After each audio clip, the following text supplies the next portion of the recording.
Hey guys, welcome to Drive to Wrench. In this episode we're going to show you how good the WPL C24 and B14 can really be.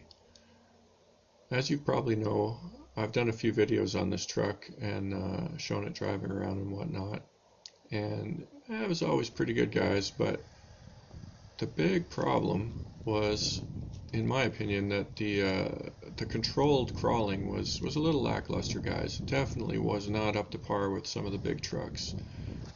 And as you can see right from the start of this video here, this incarnation is pretty capable of slow crawling, guys.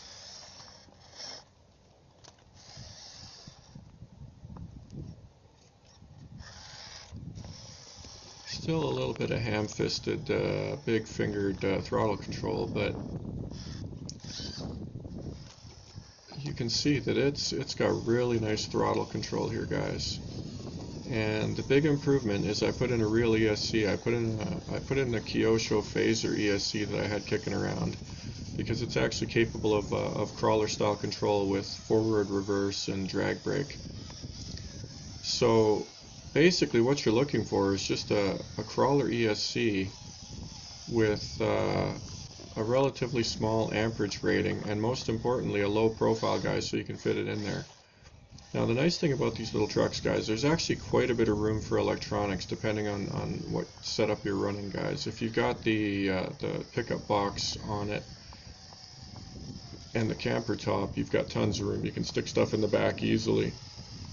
Even in this configuration, guys, as you can see, I had no trouble sticking the ESC in there, guys. The back box is sitting kind of funny because I didn't notice it. It got jostled loose in one of those rollovers at the beginning. Sorry about that. It's amazing how much you don't notice when you're standing way up high and looking down on it. But trust me, it fits in there just fine. And as long as all you want to run is a small LiPo battery, you have no trouble fitting stuff in there, guys. With a little bit more effort, it actually has lots of room. Everything will fit just fine. But as you can see, she crawls pretty good, guys. It's got really nice control. This is running the 2-speed gearbox, which I do use in this video from time to time to get a little more wheel speed. And that's the one downside, guys, with these little motors and the CSC. In low gear, the wheel speed is not awesome, guys, but it is what it is. The video before this that I posted is a tech overview on this, so I'll try not to talk about it too much, but yeah, there's a lot of little tweaks you can do, and this is running these metal axles, but the gear ratio, I believe, in these metal axles is the same as the gear ratio in the stock plastic axles. So overall, the crawling isn't going to be a whole lot different, guys. This terrain's actually pretty rough, guys. This is a really steep little hill. So the truck having a little bit of trouble is not super unexpected. It's actually doing really well here. And that angle's rough, guys. It's leaned over pretty good. And there she goes. So I don't know if you put your truck up on a inclined surface and see what it takes to tip over. That's what it was climbing up there, guys. Pretty steep hill. And it's worth noting, guys, that when you put these metal axles in there, it actually does give it a little bit more stability, a little bit more capable on these steep hills.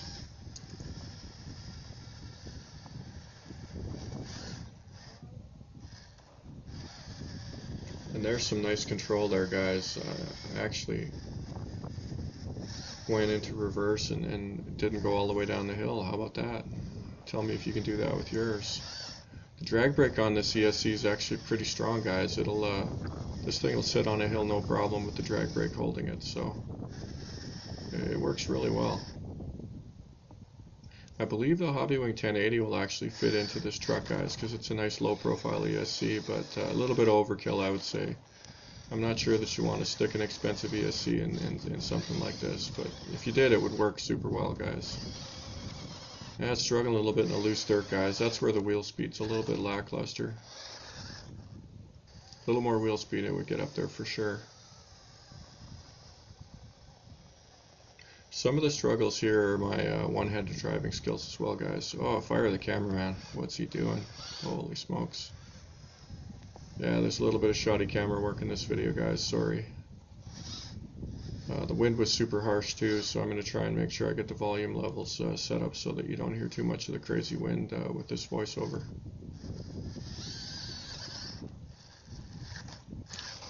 Yeah, this little hill here is steep, guys, so...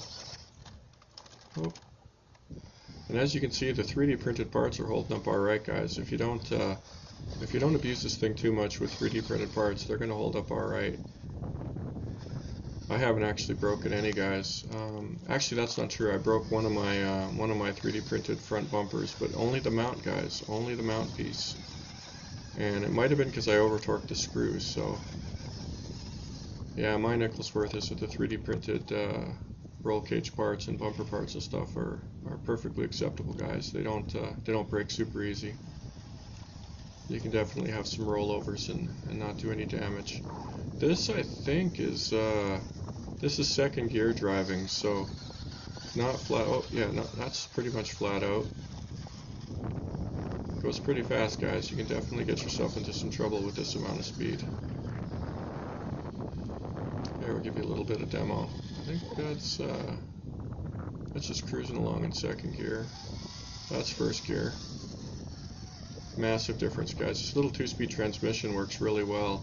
I actually upgraded it and put in some metal gears, and that was a huge improvement, guys. I would actually recommend that you go with those metal gears. Mine stays in gear so much better now. I was kind of chronically having problems with it popping in and out of gear, and I cracked open the transmission and tweaked it and tweaked the linkage and everything, and I'd get it working better, and then it would get a little finicky, and I'd get it working better, and it'd get a little finicky, and I was kind of frustrated. So I decided to try the metal gears, and this is the first time I've been running them, guys, and it's a huge improvement. For me, the transmission sounds a little bit better. It does seem kind of noisy in this video, guys, but to me overall it does seem quieter. But more importantly, the shifting is much better, guys. It's a massive improvement. I got these gears for about 15 bucks Canadian. I think a little bit more, maybe 17. Got them on sale. Definitely worth it at that price, guys. If you're seeing them for a lot more money than that, I don't know, what would that be? That's about 10 or 12 bucks US.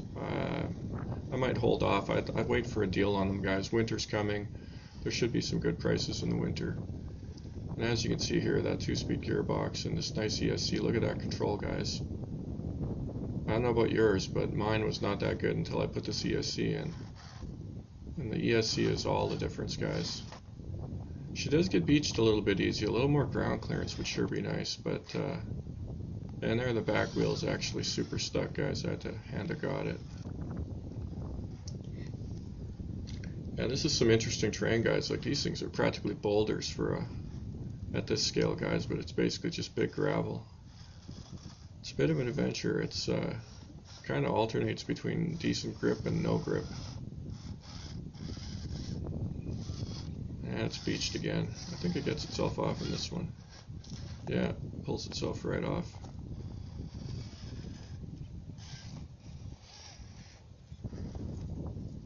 And that first gear is real low, guys, and it really doesn't have enough to get much run up. You need to pop it in a second to get a run at anything, which I think I do in a second here.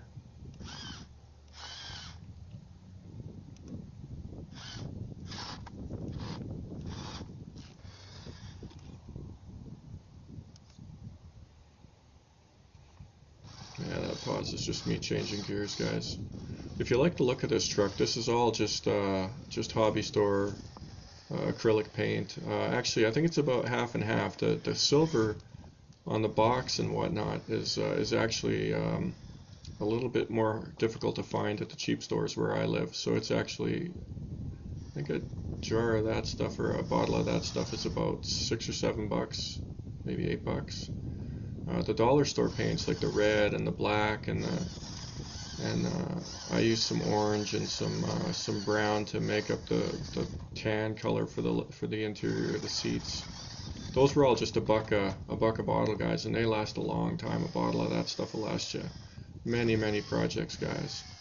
So this is just all inexpensive acrylic paint, and yeah, just Getting out the brushes and doing a little detail work, guys. Oh, and that dollar store brushes, Walmart brushes, really cheap, guys. You can get a really nice result without spending much money. And to me, you know, you spend a little bit of time on the detail work, and these trucks really look good, guys. These hard body Toyota body shells, they look really nice when you do a little work there, guys.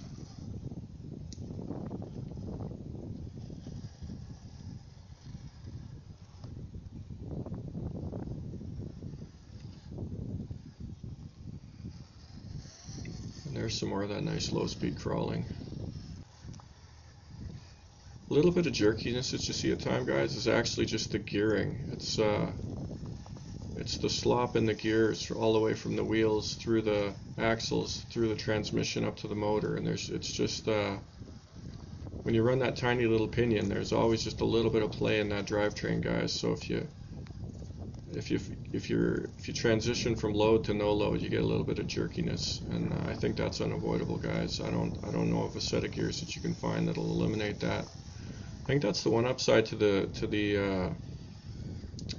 axial C24 is that it runs worm gears in the axles, and I'm guessing that smooths out the running quite a bit, because in the videos that thing crawls really nice, guys. Maybe a little bit better than this one, just a little bit, guys, but this thing definitely crawls better than that new Associated. That's what actually inspired me to finally put this ESC into this truck, guys, is I was really thinking about buying that Associated Enduro 24, because it's quite reasonably priced here, and it's got the divorced transfer case with the motor up front and the transfer case in the middle. It looks pretty slick, guys, but for the money it's not bad, but it doesn't come with bearings, and what else was it? There was something else. Oh, and it runs a 1S LiPo, which is not a bad thing, but it's one of those deals where it's kind of one more thing to manage, guys. And I decided to throw the ESC into this thing because the one thing I kind of wanted was better crawling, guys. And then when I watched some videos of that Enduro 24, it seemed a little jerky, guys. It didn't seem like the control was kind of what I'd expect from an associated product. And I mean, whatever, it is what it is. I'm old school, right? So back in the day, the RC10 was the shit, guys. It was awesome. And I mean, obviously, I don't think Associated is what they once were, but you know, that truck is cool and everything. It's really nice, but I think it's another classic example. If you put in some better electronics, and it's really going to be good, guys. And the only downside then is that it doesn't have bearings anywhere in it, which would be kind of nice, guys. This thing has bearings in the axles, but not in the gearbox. So you definitely don't need bearings everywhere, but you know, bearings are always a nice touch.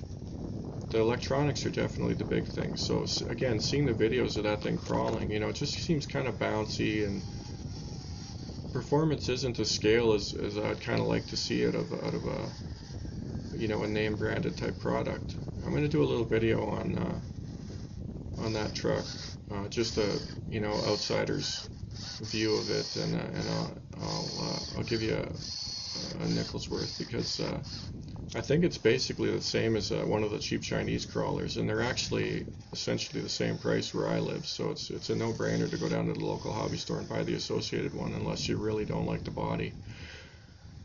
Oh, fire the cameraman. Sorry about the focus here, guys. I didn't notice that it was out of focus, and unfortunately this shot was one that it actually would have turned out really nice if only it had been in focus, but I decided to leave it in, and apologize profusely in the voiceover. So if you're kind of getting disgusted with my shoddy camera work, feel free to tune out at this point, guys. But yeah, it is what it is. You can definitely see the nice crawlability of the truck in this shot, even though it's out of focus, guys.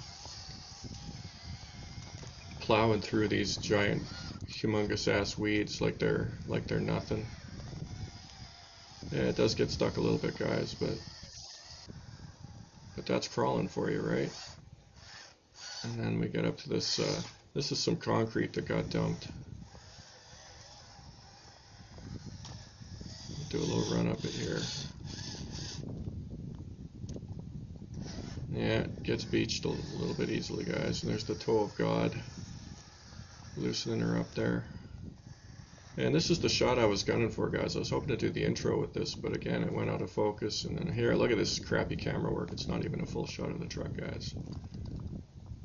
But I kind of wanted to use this as the intro with, you know, the truck all triumphant. And yeah, the camera work wasn't very good. It's out of focus.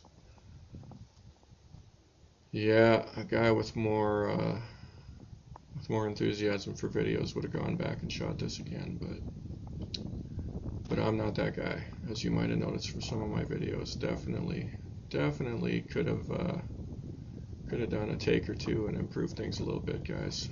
Like I said, feel free to tune out. This is it does go back into focus, but I saved the crappy shots for the end, so, or the shots that didn't turn out quite the way I wanted, guys.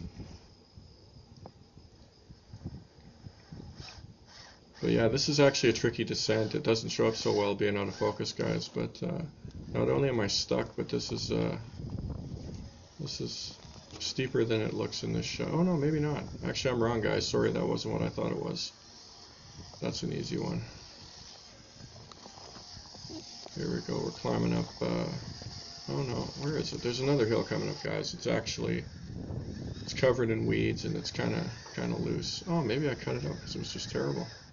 Here we're trying to power through some weeds, and this is what it took to totally stop the truck, guys. It was buried there, buried in weeds. And here we're just super slow crawling through some really overgrown terrain. As you can see, it's having no trouble at all. Pretty impressive, actually, guys. Even the full-size crawlers in these weeds, it's actually easy for them to get weeds wrapped around the axles. But this little guy's having no trouble.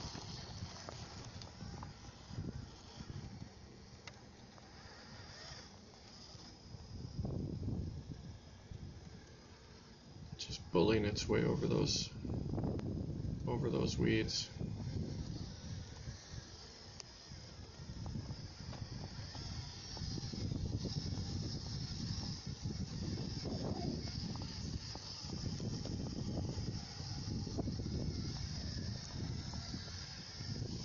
Yeah, it's a real slow crawling machine now, guys. It's, in my mind, pretty impressive. Pretty impressive. This is probably half speed. I would say a third, maybe a half.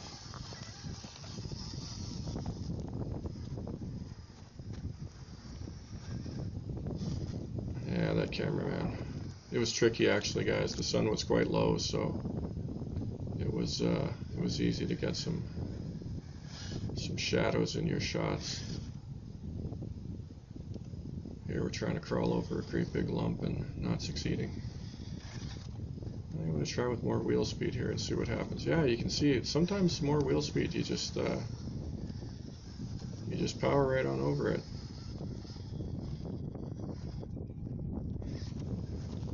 Here I just give you a little demonstration of the speed. This is second gear, top speed, cruising around. So it's not super fast, but yeah, definitely got enough speed to motor around. Faster than walking speed anyways, guys, if you're taking it for a run on the trails and whatnot.